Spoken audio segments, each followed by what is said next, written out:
The fantastically underwhelming epic of a dead wizard and an average bard is not what I was expecting, but I can tell you one thing for sure. It is not an underwhelming epic. Nothing about this story is underwhelming. This is true epic fantasy.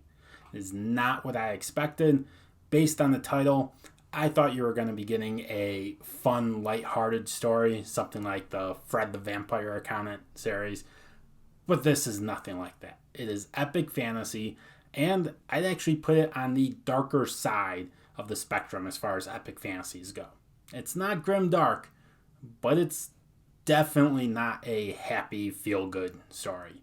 For those looking for a standalone epic fantasy because you're tired of the long 3, 4, 5, 10, 12, 25 book series, this is one you should definitely be checking out.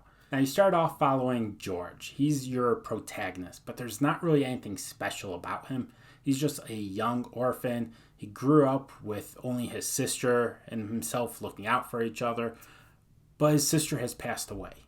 But before she passed, he made a promise that he would go do this incredible thing that no one else has done before. And the first step to that is finding the bones of a long dead wizard, Samantha. And he's done all of that before the story even begins. So this story, it's about George and Samantha trying to complete George's promise to his sister. Now George, again, nothing special about him. Samantha, the dead wizard, well, his spirit kind of still lives on in the bones. So he has a personality. He likes to make fun of George. He speaks whenever he wants to, but he doesn't remember how to use magic. So the two of them together, they are an underwhelming pair of heroes. But the adventure they go on is anything but underwhelming. They face challenge after challenge trying to achieve this incredible task that George is set on that no one really believes is real.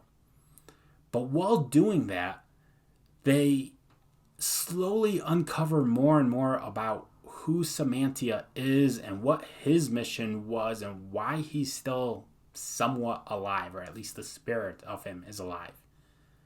And then they also collect a few other allies, and there's a nice found family in here. And you find out that while they're completing these challenges and overcoming their past and overcoming mistakes they made and just truly becoming who they're meant to be, you find out that the mission that George is on, it's more important than just fulfilling the promise. The fate of the world is at hand, and only he and Samantha can make sure that the world doesn't get destroyed. Now, the one complaint I have about this story, and it's not really a complaint, it's one thing that makes this story difficult, is it's one of the most non-linear stories I've ever read. Now, I'm not a fan of flashbacks and time jumps, but I do feel this story does do the flashbacks fairly well. And that's a good thing, because you're going to get a lot of them. You get flashbacks from George, you get flashbacks from Samantha, you get a flashback from every other character in the found family. You even get some flashbacks of some of the bad guys that they're facing. So this journey is not a simple one. It's not a straightforward one. It's going to be a mess getting from point A to point B. It's not a straight line. But again, I felt it did it pretty well. As long as you know that's coming, that there are going to be flashbacks and there's going to be a lot of them, probably I would put it 50%, maybe even 2/3 of this story is told in a flashback. So if you can keep that straight in your mind, you'll be good. The other thing to remember is this is a darker story, not grimdark, but it's on the darker half of the spectrum as far as epic fantasies go. So don't go into this expecting something lighthearted. Go in expecting a dark, epic fantasy, and if you have the right mindset, I think you're going to enjoy this story.